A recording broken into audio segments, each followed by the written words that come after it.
I get it, you don't want to drop cash on a mini PC that ends up gathering dust. When a compact box promises an 8-core 13th Gen Intel i5, 32 gigabytes of RAM, and a 4 terabytes SSD, the excitement is real, but the doubt is louder. Link is in the description if you want to check the product details on Amazon. Let's walk through why the Lenovo IdeaCentre 01IRH8 might actually be the right fit for you, and where it could leave you wishing you'd looked a little deeper. I've spent the last week setting this thing up next to a standing desk, swapping a few cables, and testing a handful of the apps I use every day, so you'll hear the kind of feedback that comes from real-world use, not just a spec sheet. First off, the size. At just under 8 inches on each side and a little more than an inch thick, it's literally a coffee-table-sized computer. If you're working from a cramped home office, a small apartment, or even a bedroom where you don't want a tower stealing the floor space, this thing slides in without a fuss. I placed it on a shelf above my router, and it barely registers in the room's visual clutter. The weight, just under 4 pounds, means you can move it from room to room without needing a dolly. Now, the heart of the machine, the 13th generation Intel i5-134200H. It's a laptop-class processor, but in a desktop chassis, it gets a bit more breathing room. In my day-to-day workflow browsing, running Microsoft Office, a couple of Chrome tabs with video conferencing, and throwing a Photoshop file into the mix, it never missed a beat. Rendering a 1080p video preview took about half the time I'd expect from a mid-range laptop, thanks largely to the 8 cores and the 2.3 GHz base clock that quickly ramps up under load. If you're a freelancer who needs to switch between spreadsheets, a design app, and a browser with dozens of tabs, the CPU and the 32 gigabytes of DDR4 RAM feel genuinely generous. You won't be staring at a frozen screen while the program catches up. The storage story is where this model really flexes. A 4 terabytes NVMe SSD is a lot of fast space for a mini.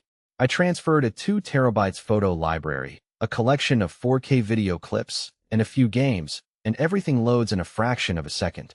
The system boots in under 10 seconds, and opening large project files feels almost instantaneous.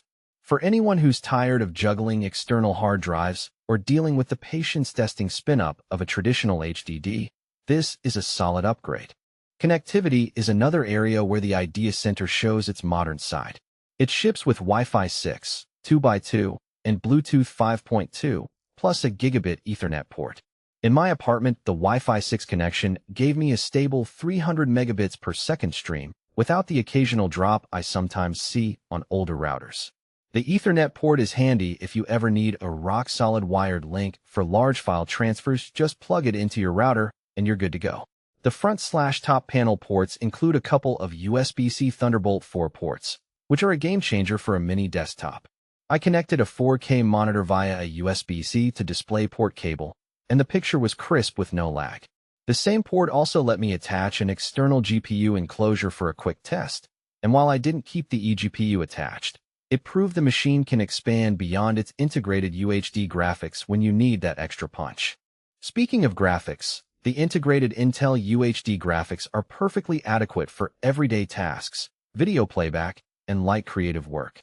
I edited a 1080p YouTube video, and the timeline scrubbing was smooth.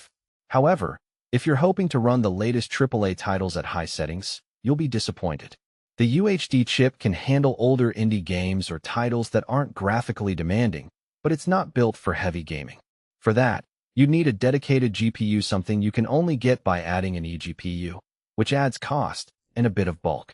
One practical drawback that became apparent quickly is the lack of an optical drive. If you still keep a collection of DVDs, Blu-rays, or you need to install software from a disk, you'll have to rely on an external USB optical drive. It's not a deal breaker for most people these days, but it's worth mentioning if you're still in the disk era. Another subtle point is upgradability. The compact chassis makes it hard to swap out the SSD or add a second drive without opening the whole unit and working in a tight space.